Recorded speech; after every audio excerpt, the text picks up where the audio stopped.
بسم الله الرحمن الرحيم يسألونك عن الأنفال قل الأنفال لله والرسول فاتقوا الله وأصلحوا ذات بينكم وأطيعوا الله ورسوله إن كنتم مؤمنين إنما المؤمنون الذين إذا ذكر الله وجلت قلوبهم وإذا تليت عليهم آياته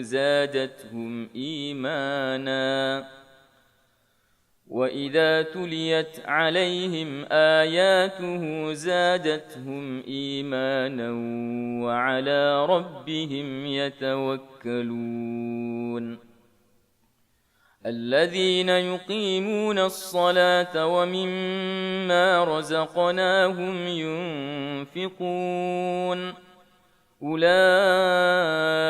هم المؤمنون حقا لهم درجات عند ربهم ومغفرة ورزق كريم كما أخرجك ربك من بيتك بالحق وإن فريقا من المؤمنين لكارهون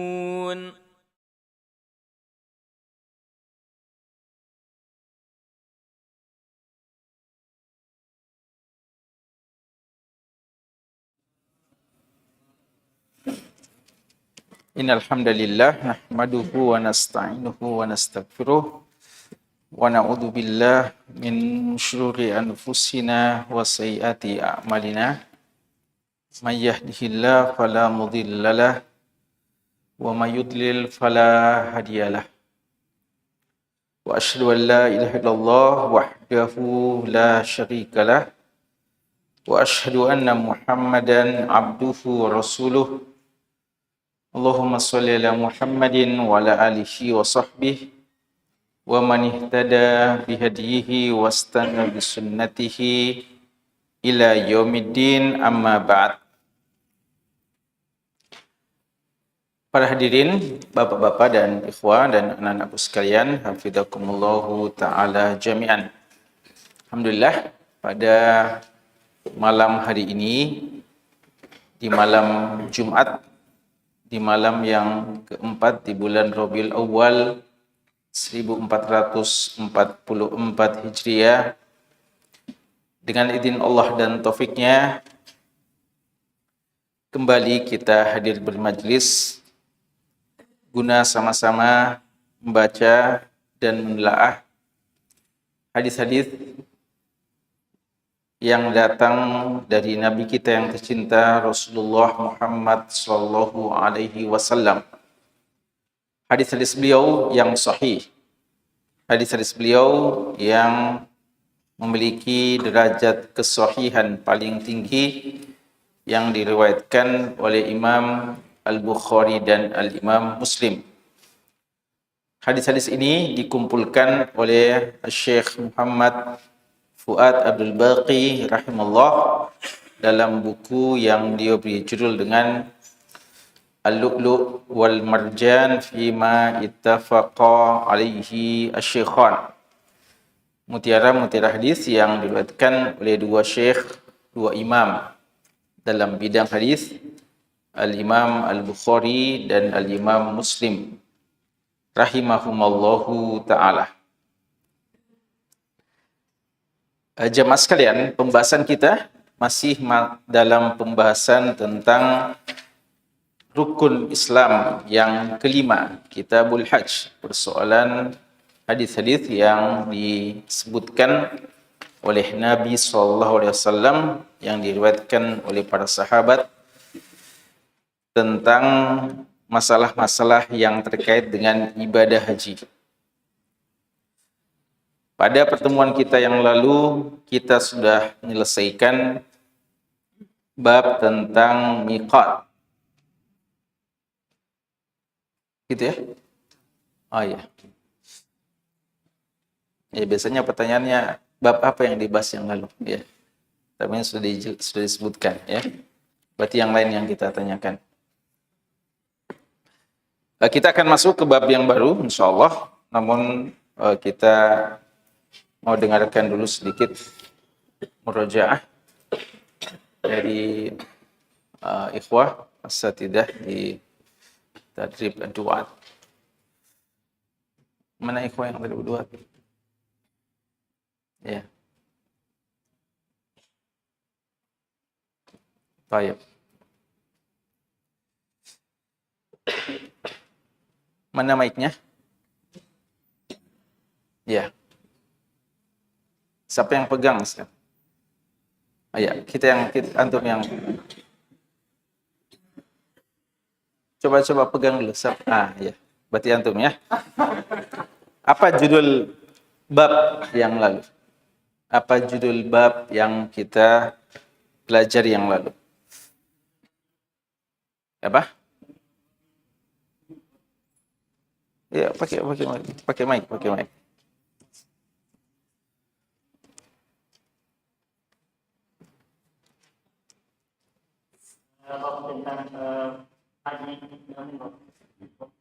Tentang miqat.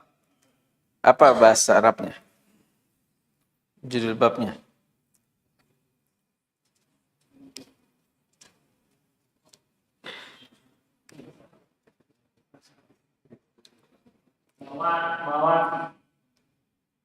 Bab mawaqit. Dia bentuk jamak ya. Bentuk tunggalnya apa? Miqat. Iya. Yang mana yang jamak? Mawaqit atau miqat? Yang ada judul babnya miqat atau mawaqit? Miqat. Yang lalu judul babnya. Ya. Syukran. Sempurnakan, fadhal.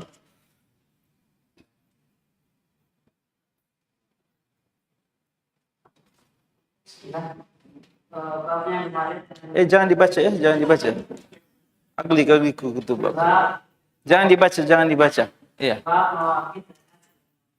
Mawaqit al-hajj wal umrah. Itu apa artinya mawaqit? Tempat-tempat di awalnya orang itu untuk melakukan haji umrah. Baik. Ya, syukran. Siapa lagi?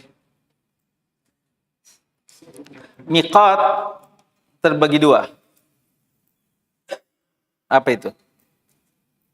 Silakan. Fadhal. Ya, tutup semua bukunya ya. Tutup catatannya dulu. Ya.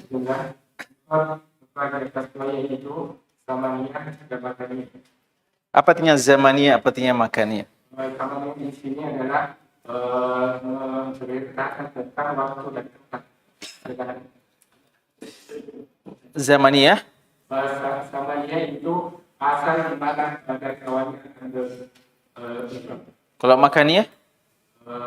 Suatu tempat kan. Sudah betul ya, miqat terbagi dua, mawaqit zamaniyah dan makaniyah. Ya, lanjutkan. Apa bedanya itu, zamaniyah dan makaniyah?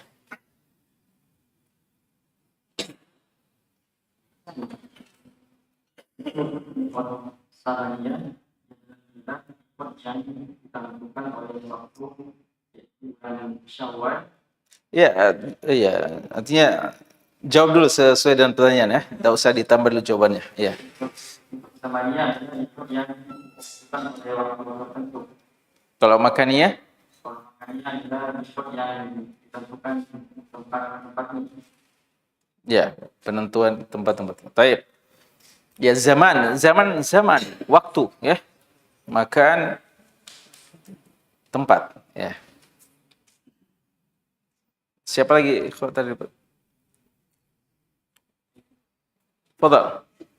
Apa itu miqat zamaniyah? Tadi Al-Akh hampir sebutkan, tapi Apa itu miqat zamaniyah? Waktu-waktu yang disitulah dilaksanakan haji. Pada bulan Syawal, Zulhijjah. Nah, jayyid, ahsan. Lanjut. Kalau miqat makaniyah, itu yang kita pelajari dalam hadis ini ya. Baik. Untuk penduduk Madinah apa namanya? Apa? Zul Hulaifah. Zul Hulaifah. Baik. Biasa disebut juga dengan apa? Yang ditanya. Iya, kasih.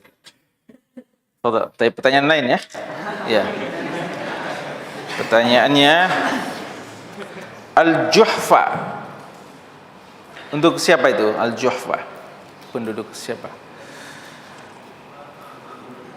Ya. Apa? Najd. Al-Juhfa.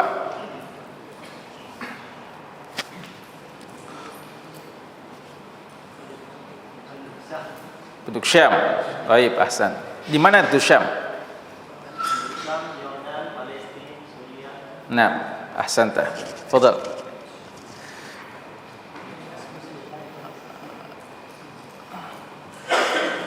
An-Najd, apa nama miqatnya?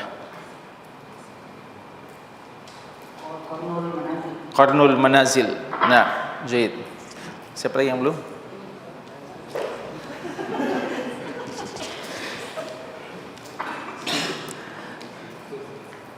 Penduduk Yaman, apa namanya?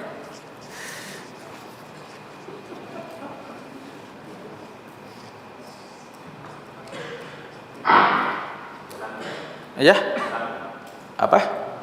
Ya Lamlam. Ya Lamlam. Nah, ahsan. Apa miqat yang terjauh dari kota Mekah?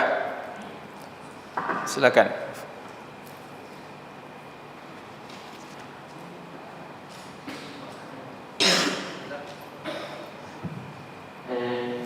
Mikot yang paling jauh. Jangan dibaca ya.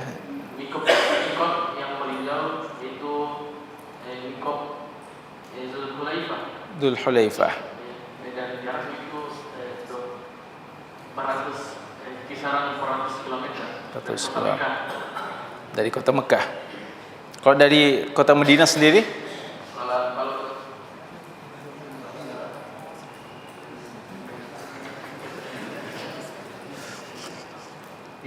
13 km. Ya, baik, ahsan.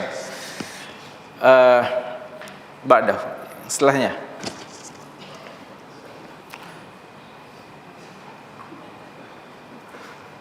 Indonesia. Di mana miqatnya? Adakah miqat khusus untuk Indonesia? Penduduk Indonesia? Adakah miqat khusus untuk penduduk Indonesia? Antum penduduk Indonesia ya? Artinya kalau antum umrah atau antum haji, antum di mana miqatnya? Di mana antum mulai ihram?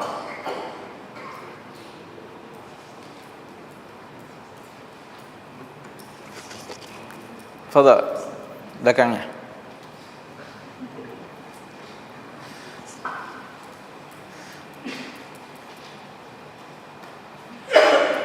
Tidak ditentukan, Ustaz.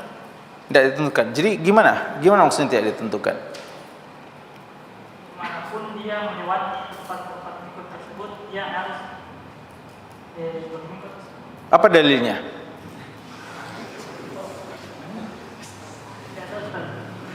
Tidak dipelajari yang lalu? Khusus kalian, ya teman-teman antum, angkatan antum sebelumnya, hadis-hadisnya dihafal juga ya. Jadi usahakan ya. Jadi hadisnya dihafal. Kalau antum hafal hadisnya, ada jawabannya di situ. Siapa yang bisa sebutkan? Ya, fadal.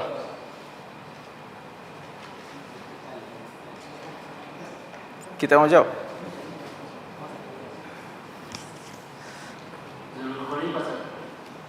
Dzulhulaifah, penduduk Indonesia.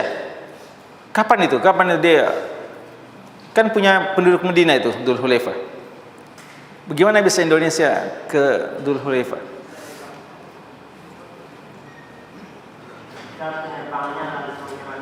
Jika ke Madinah, ya, artinya dia ihramnya dari Madinah. Taib. Kalau dari rencana Indonesia langsung ke Mekah,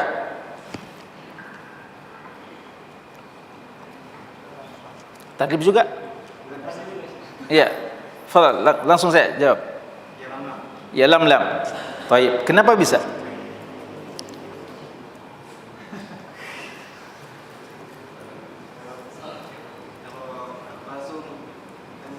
Karena dilewati ya. Hunna lahunna waliman ata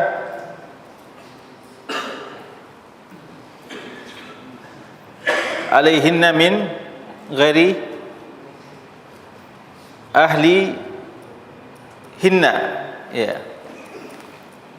Taib. Terakhir.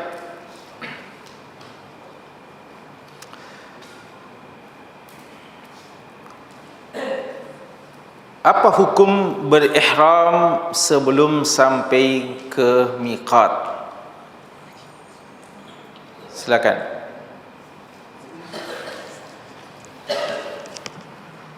Hukumnya boleh. Boleh. Lalu untuk apa ada miqat ini? Gimana itu? Kalau boleh, tapi untuk apa ada miqat? Artinya miqat ini apa maksudnya? Kalau boleh saja kita berihram selain di miqat itu, berarti miqat apa tujuannya? Apa fungsinya?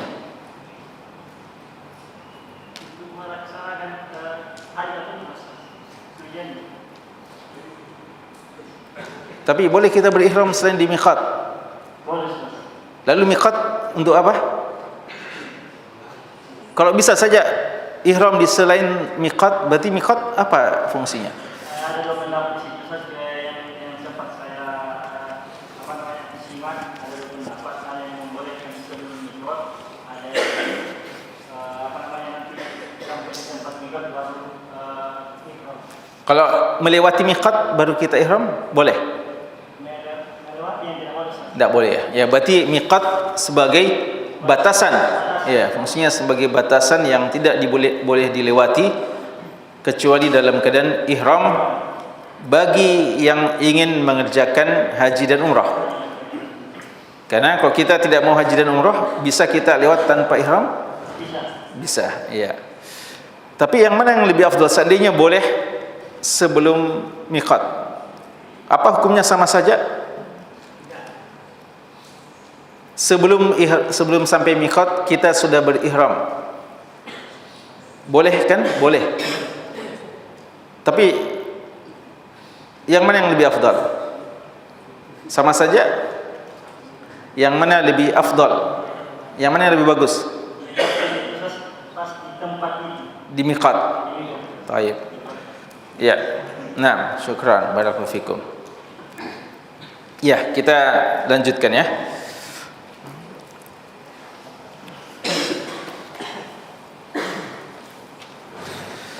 Ya, pembahasan tentang miqat kita anggap selesai ya. Kita sudah baca dua hadisnya, kan hadis yang kedua juga kandungannya kurang lebih sama dengan hadis yang pertama. Maka kita anggap sudah selesai pembahasan tentang miqat. Karena itu kita membahas malam hari ini bab yang baru tentang bab talbiyah.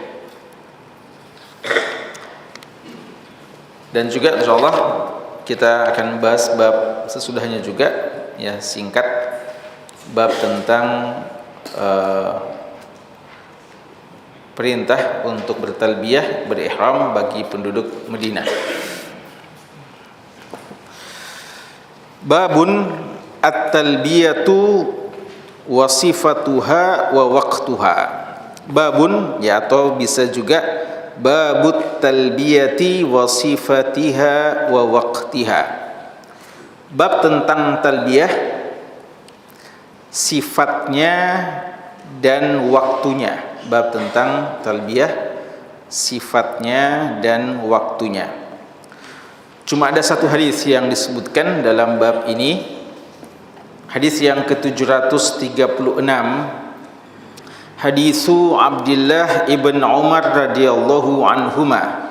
Hadis yang datang dari sahabat yang mulia Abdullah bin Umar radhiyallahu anhuma, anna talbiyata Rasulillah sallallahu alaihi wasallam, bahwasanya talbiyahnya Rasulullah sallallahu alaihi wasallam, labbaik Allahumma labbaik,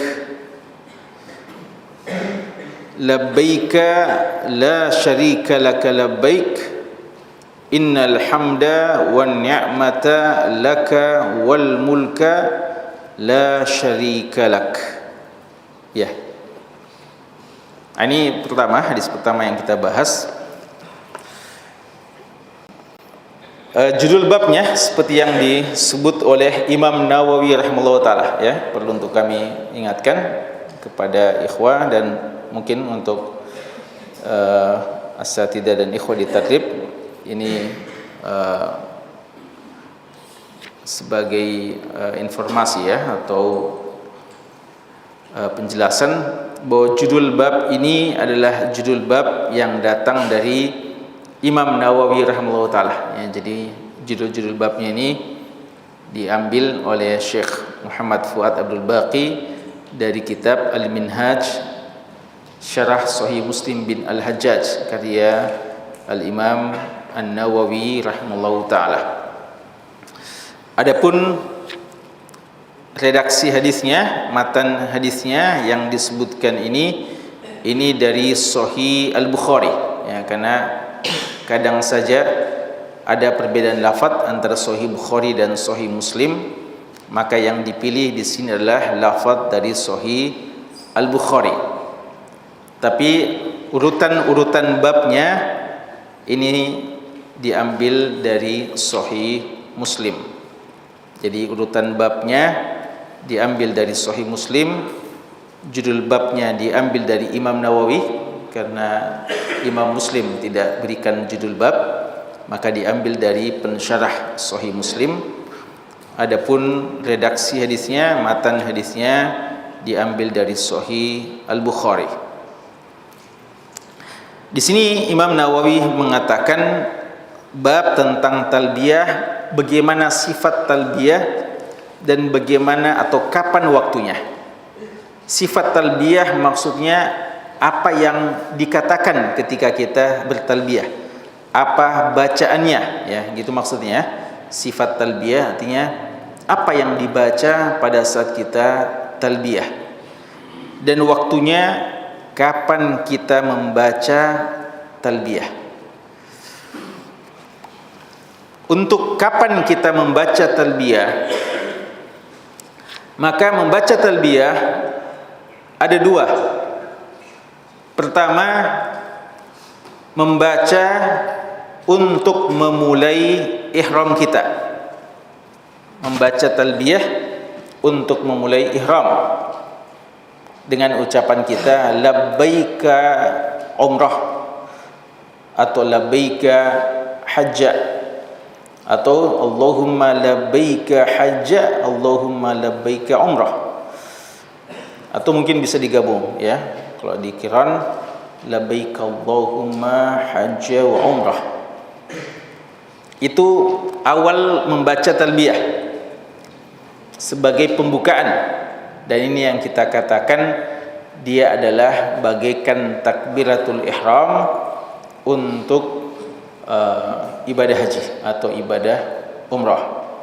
Adapun niat telah kita pasang sebelumnya, ya. Niat itu telah kita niatkan sebelumnya, sebelum kita ingin haji dan ingin umrah kita sudah berniat. Dan ketika kita mau memulai, tidak apa-apa juga kita kembali memancangkan niat kita bahwa kita akan mengerjakan haji atau umrah.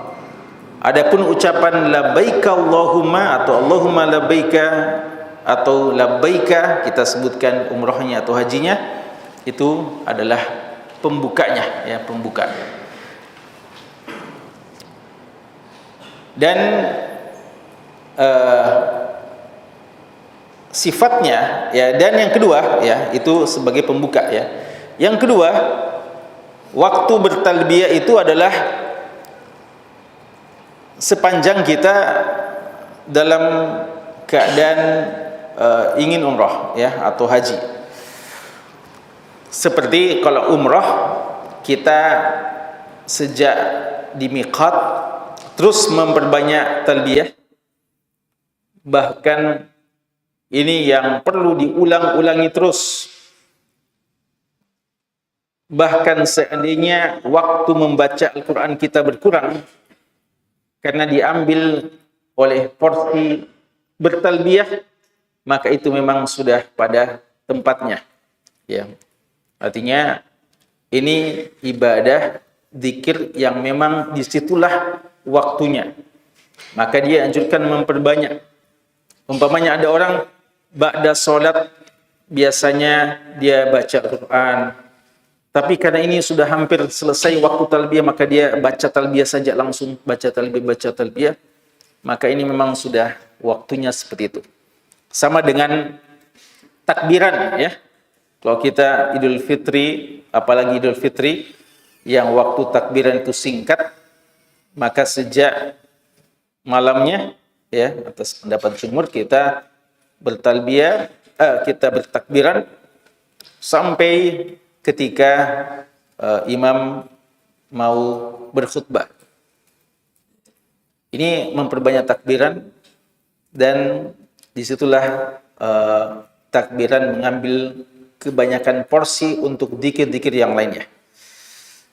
Maka talbiyah juga begitu, ya. Talbiyah inilah zikir yang paling dianjurkan bagi orang yang berihram. Dimulai dengan itu, ya, dan diakhiri ketika kita sudah melihat Ka'bah dan sudah akan memulai umrah kita, ya. Ketika kita sudah mau mulai umrah kita, barulah kita berhenti untuk kita melakukan ibadah umrah tersebut. Jadi selama perjalanan ini yang perlu untuk kita perbanyak, ya. Jadi ada talbiyah pembuka dan ada talbiyah yang kita perbanyak selama kita berada di perjalanan. Bahkan walaupun kita singgah di hotel dulu untuk istirahat sebelum memulai ibadah umrah, ya, kita terus memperbanyak talbiyah dan talbiyah. Adapun sifatnya, sifat talbiyah disebutkan dalam hadis ini. Abdullah bin Umar radhiyallahu anhuma mengatakan, adalah talbiyahnya Rasulullah SAW. Beliau mengatakan, labbaik Allahumma labbaik. Apa itu labbaik Allahumma labbaik? Ya. Ucapan labbaik Allahumma labbaik adalah ucapan kesiapan seorang hamba untuk menjawab panggilan Allah Subhanahu wa taala. Jadi labbaik Allahumma labbaik adalah ucapan seorang hamba bahwa kami siap untuk menjawab panggilan-Mu ya Allah. Oleh karena itu, ulama kita dalam tafsir dan dalam buku-buku hadis dan buku syurah menyebutkan tentang asar Abdullah bin Abbas radhiyallahu anhu. Ketika Allah Subhanahu wa taala berfirman dalam surat Al-Hajj di ayat ke-27, wa'adzim fin nasi bil hajj. Dan wahai Ibrahim, diperintahkan kepada siapa? Nabi Ibrahim. Nabi Ibrahim ketika sudah menyelesaikan bangunan Ka'bah, selesai tugas yang sangat besar membangun Ka'bah, dibantu oleh anaknya Ismail. Maka siapa yang akan mendatangi Ka'bah ini? Siapa yang akan beribadah di Ka'bah?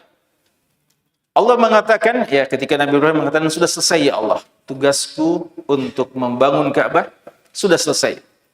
Apa selanjutnya? Maka kata Allah Subhanahu wa taala, wa azzim fin nasi bil hajj. Azin, azin itu azankan, panggil, umumkan dan panggil orang untuk berhaji. Beliau mengatakan, siapa yang akan mendengarkan panggilanku? Ya. Kota Makkah itu kota, ya, Ka'bah dan sekitarnya masih kosong. Jangankan orang-orang, ya, tidak ada juga tanaman-tanaman. Min ghairi zar'in, ya, tidak ada lagi tanaman, tumbuh-tumbuhan tidak ada di situ. Orang-orang juga tandus, buminya tandus dan tidak ada orang. Siapa yang akan mendengarkan panggilanku? Maka Allah mengatakan, panggil saja, azin bin nas wa azin bin nas bil haq. Panggil, wa alayyal balagh. Adapun yang akan menyampaikan panggilanmu adalah aku, kata Allah Subhanahu wa taala. Karena itu Nabi Ibrahim memanggil, ya, dalam sebagian riwayat dikatakan beliau naik ke sofa untuk memanggil. Apa yang beliau katakan? Ya ayyuhan nas, innallaha kataba alaikumul hajja fahujju. Wahai manusia, Allah sudah mewajibkan kepada kalian untuk haji, maka hajilah. Begitu panggilannya, ya. Dan ternyata Allah Subhanahu wa taala menyampaikan panggilan itu kepada manusia. Ya'tuka rijala wa ala kulli dhamir ya'tina min kulli fajjin amiq. Ya, kata Allah, panggil saja dan mereka akan datang kepada kamu. Ya, artinya datang kepada Ka'bah, datang ke Ka'bah. Rijala, artinya rijala birijil, jalan kaki, ya. Di jalan, bukan rijal, ya, bukan jamak dari rajul, ya. Di jalan maksudnya mutarajjilin, mereka berjalan kaki.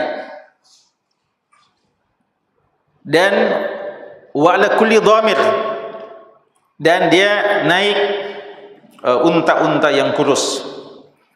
Ya'tina min kulli fajjin amiq, ya, artinya mereka dengan susah payah, dengan kendaraan yang mereka mampu sanggupi untuk mendatangi Ka'bah tersebut. Dan mereka datang min kulli fajjin amiq, dari ujung-ujung dunia, ya, dari setiap jalan-jalan yang jauh di seluruh penjuru dunia, mereka akan mendatangi Ka'bah tersebut. Itu jaminan yang Allah Subhanahu wa taala sebutkan, wa sadaqallah, ya, sangat benar firman Allah Subhanahu wa taala. Nabi Ibrahim telah menunaikan perintah Allah, dan Allah Subhanahu wa taala telah menyampaikan itu kepada seluruh manusia. Dan sejak itu Ka'bah, ya, atau manusia pada meramaikan Ka'bah, melaksanakan ibadah haji atau umrah. Talbiyahnya ini, ya. Apa makna labbaik Allahumma labbaik, ya?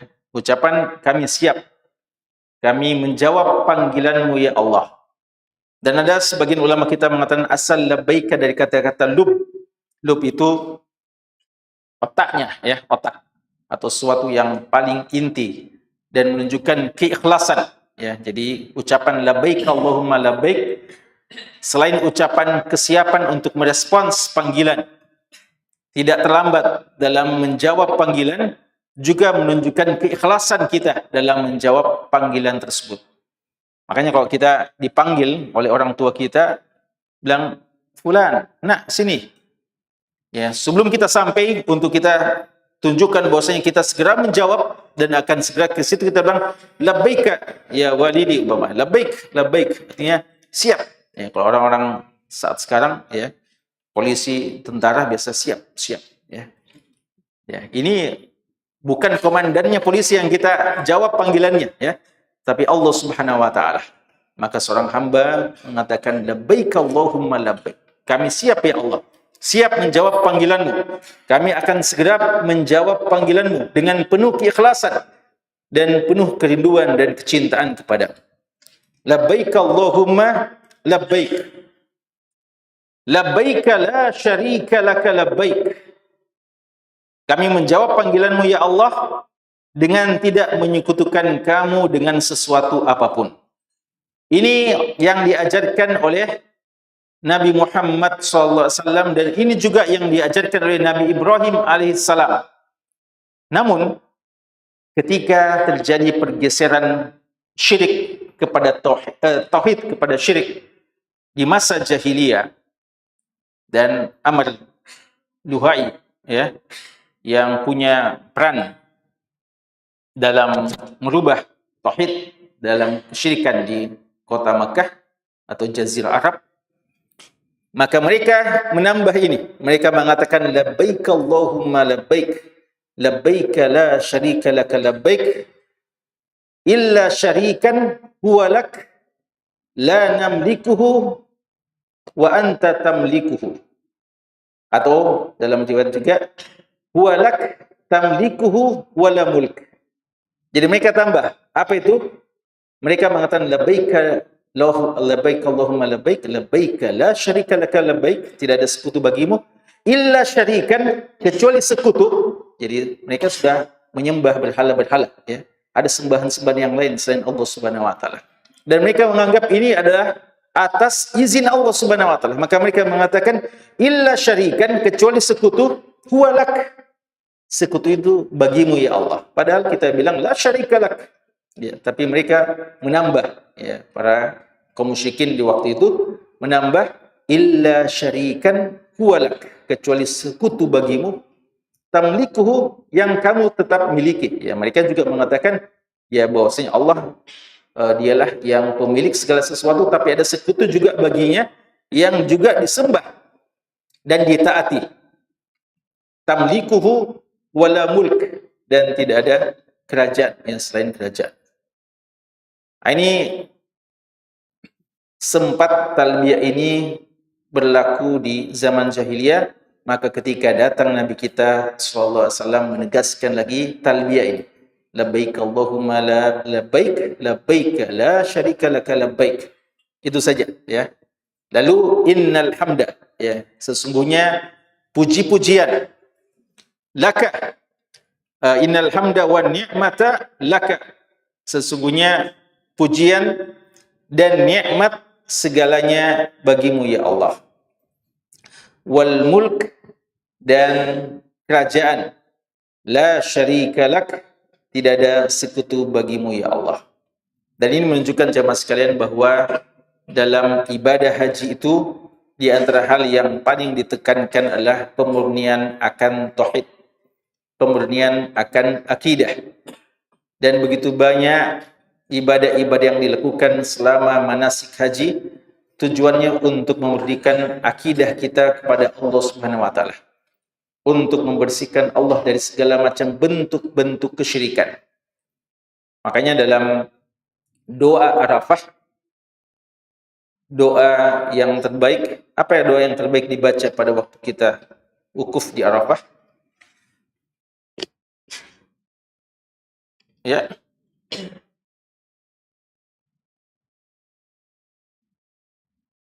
Ya. Khairud doa Yomi Arafah. Hari yang terbaik berdoa adalah doa di hari Arafah. Wa khairu ma qultu ana wan nabiyyuna min qabli, dan doa yang paling bagus aku baca dan demikian pula yang dibaca oleh nabi-nabi sebelumku adalah la ilaha illallah wahdahu la syarikalah. Ya. Tiada ilah yang berhak disembah melainkan Allah Subhanahu wa taala. Lahul mulku wa lahul hamdu wa huwa ala kulli syai'in qadir. Lagi-lagi ya ucapan tauhid, karena inilah sebaik-baik ucapan. Makanya sungguh sangat menyedihkan ketika ada orang yang berhaji justru melakukan beberapa bentuk-bentuk kesyirikan atau hal-hal yang menyimpang, ya. Menyembah hal-hal yang dianggap punya keramat atau meminta-minta kepada selain Allah Subhanahu wa taala. Ya, termasuk juga hal yang tidak dibenarkan adalah ketika seseorang meminta-minta kepada Rasulullah Shallallahu alaihi wasallam. Ya. Makanya di sana itu kalau ada yang melewati kuburan Nabi Shallallahu alaihi wasallam, lalu diingatkan untuk tidak lama-lama berdoa, ya, karena sebagian orang meminta kepada Nabi Shallallahu alaihi wasallam. Ini di antara bentuk penyimpangan, ya, dan hal yang bisa menodai tauhid kita. Bukan berarti tidak diperkenankan untuk menunjukkan cinta kepada Nabi SAW. Karena sunnahnya itu adalah melewati kuburan beliau dengan berdoa, dengan mendoakan ya, beliau, ucapan ziarah kubur, dan juga salam kepada beliau dan kepada Abu Bakar dan Umar bin Khattab radhiyallahu anhu. Selain itu tidak ada yang untuk meminta-minta kepada beliau. Dan juga termasuk ya apalagi menganggap ada tempat-tempat tertentu yang kita dianjurkan untuk meminta di sana, atau ya apalagi kalau meminta-minta di kepada penduduk kuburan ya di tempat-tempat tertentu. Dan ada juga di Jabal Rahmah umpamanya ya. Jabal Rahmah ketika orang berziarah ya, mereka ada yang naik ke atas ya, lalu banyak nulis-nulis ya. Ada yang nulis-nulis minta doa di situ ya. Kalau minta doa kepada Allah ya tidak ada masalah ya, walaupun tidak harus di situ. Tapi yang bahaya ketika ada meminta kepada selain Allah Subhanahu wa taala. Dan itu pun tidak dianjurkan ya, tidak disunnahkan seperti itu. Maka jamaah sekalian, ya semua yang disyariatkan dalam ibadah haji pada hakikatnya adalah untuk zikir kepada Allah dan untuk memurnikan tauhid kepada Allah Subhanahu wa taala. Makanya sangat keliru ya ketika orang mengatakan di dalam ibadah haji itu ada beberapa ritual-ritual yang bisa menodai tauhid. Umpamanya mereka katakan mencium Hajar Aswad ya, dan tawaf ke Ka'bah. Ya, mereka mengatakan tawaf ke Ka'bah itu ya dianggap tawaf kepada batu ya. Karena hakikatnya bangunan ya. Dan juga mencium Hajar Aswad berarti mencium sekadar batu. Kita katakan ya kita tidak pernah meyakini itu sebagai sembahan kepada selain Allah Subhanahu wa taala. Tapi kita melakukan itu murni karena mengikuti sunnah Nabi SAW dan perintah Allah Subhanahu wa taala. Wal yattawafu bil baitil atiq. Ya, Allah sendiri yang menyuruh kita untuk bertawaf mengelilingi Baitul Atiq, dan kita yakin itu rumah Allah dan yang kita sembah adalah Allah Subhanahu wa taala. Sebagaimana Hajar Aswad, ketika kita cium dan berusaha kita cium dan ingin sekali kita menciumnya, atau paling tidak kita memberikan isyarat kepada Hajar Aswad, kita berkeyakinan dengan keyakinan yang dikatakan oleh Umar radhiyallahu anhu, inni la'alamu annaka hajarun la tadurru wa la tanfa' laula anni ra'aitu Rasulullah sallallahu alaihi wasallam yuqabbiluka ma qabbaltuk. Saya tahu kamu hanyalah batu yang tidak bisa memberikan manfaat sebagaimana juga tidak bisa memberikan bahaya mudarat. Seandainya kita tidak melihat dan tidak mengetahui bahwa Nabi SAW menciummu, tentu kita tidak akan mencium. Ya. Karena dia benda. Ya. Tapi kita menciumi karena mengikuti sunnah dari Nabi kita SAW tanpa ada keyakinan dia bisa memberikan bahaya atau manfaat kepada kita.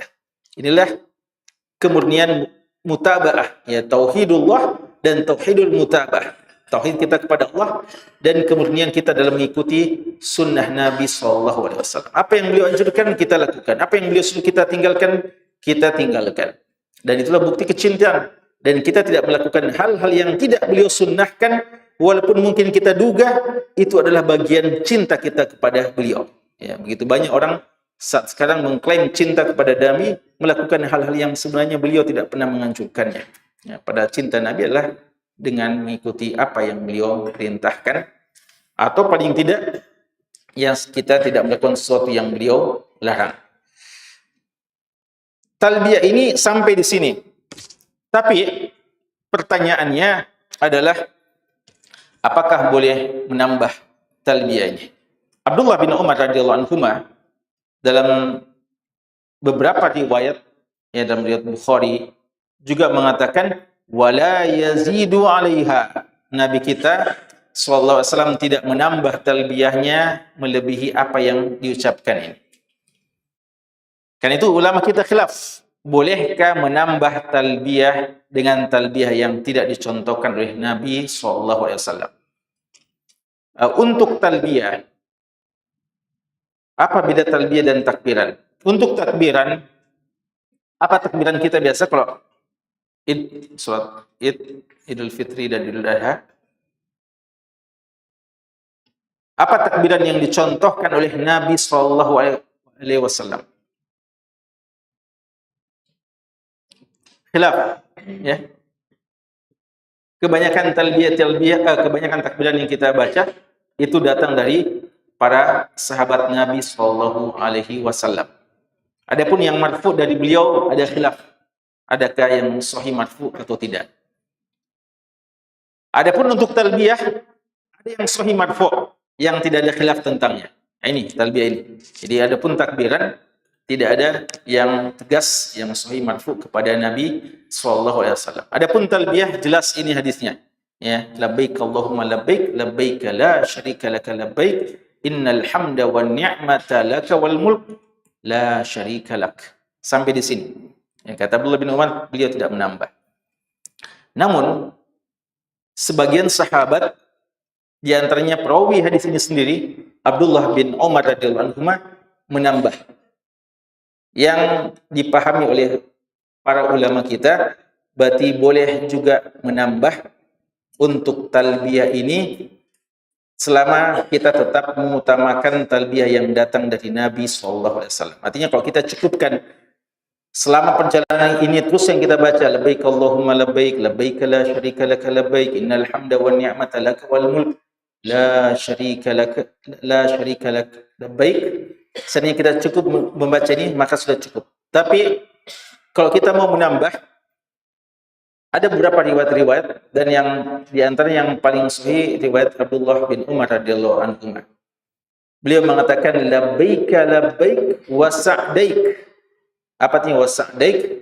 Artinya dengan penuh kebahagiaan. Ya, kami menjawab wa sa'daik dengan penuh kegembiraan, penuh kecintaan. Ya, jadi kita memenuhi panggilan Allah dengan penuh kebahagiaan, tidak ada keterpaksaan. Bahkan kita bahagia ketika kita bisa menjawab panggilan Allah Subhanahu wa taala.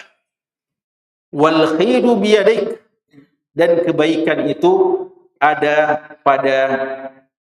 padamu, kedua tanganmu ya Allah.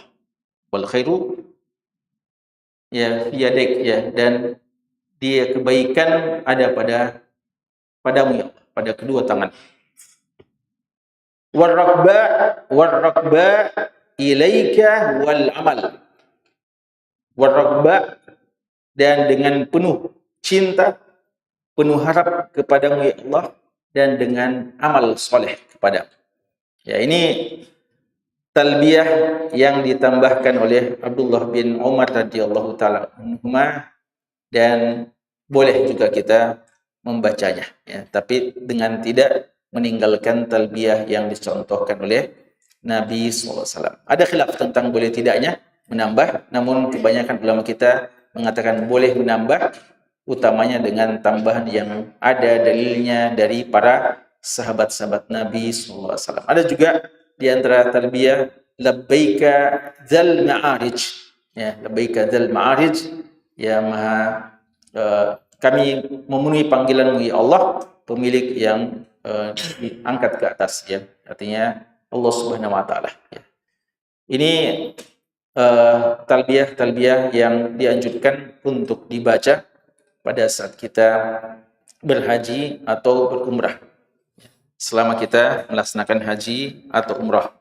Tentu saja tempat berhentinya, ya, tempat berhentinya yaitu tadi kita sebutkan, kalau kita umrah, dengan mulainya kita umrah.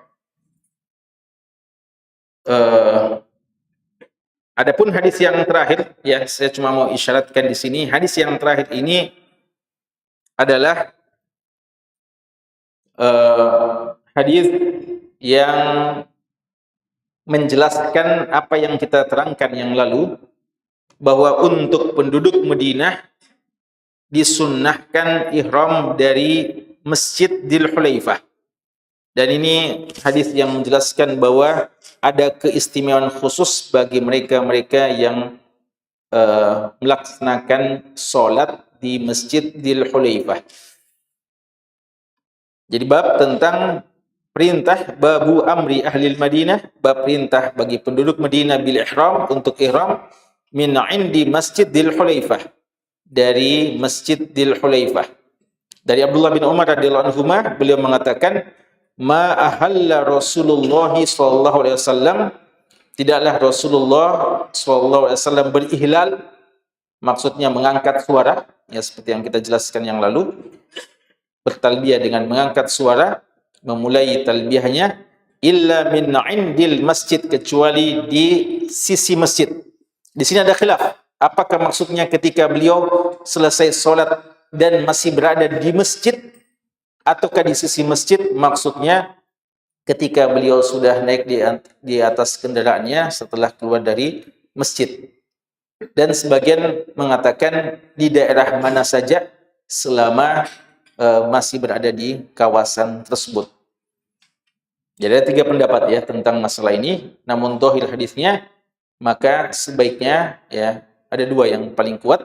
Entah kita setelah selesai kita sholat sunnah ya di masjid miqat atau Masjidil Hulaifah situ, kita mulai ihram kita, atau ketika kita sudah naik di kendaraan dan siap-siap untuk meninggalkannya, yakni Masjidil Hulaifah ya. Dan ini ya puas sekalian penegas bahwasanya afdolnya sebaiknya kita melaksanakan sholat di sana ya. Karena ada juga biasa orang sudah mandi ihram, sudah siap-siap semuanya di masjid, di hotel ya.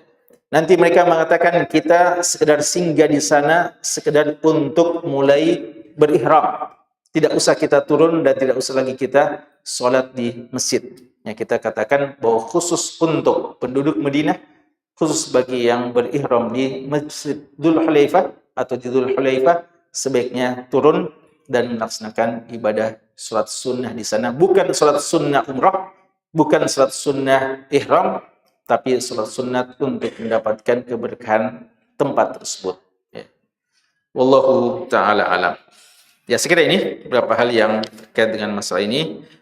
Dan selanjutnya ada hadis yang panjang, insyaallah di pertemuan berikutnya, tentang ihlal ya dari kendaraan kita. Hada sallallahu ala nabiyina Muhammadin wa ala alihi wa sahbihi wasallam walhamdulillahi rabbil alamin.